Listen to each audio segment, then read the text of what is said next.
Y antes de finalizar, dejamos un café libre para hacer los 2 punticos cafés.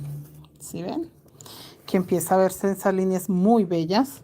Esta mochila me encantó, me encantó. Aida, bienvenida, ¿cómo estás? Compartan, chicas, si ustedes tienen grupos de Facebook, si tienen grupos de WhatsApp, para que las chicas se animen a tejer. Yo estoy ubicada en Bogotá, Colombia, y desde acá enviamos material o lo que necesiten a cualquier parte de Colombia, chicas. Tenemos clases presenciales, clases virtuales. Acá me hablan por WhatsApp y ahí les doy la información. Dejé un punto café libre ahí.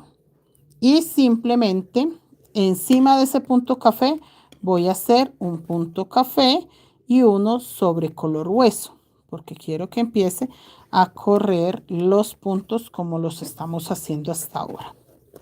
Y ya encima del diamante ya va a quedar es un color hueso.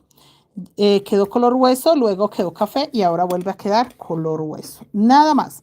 Así de sencillo, chicos, es la única cosita que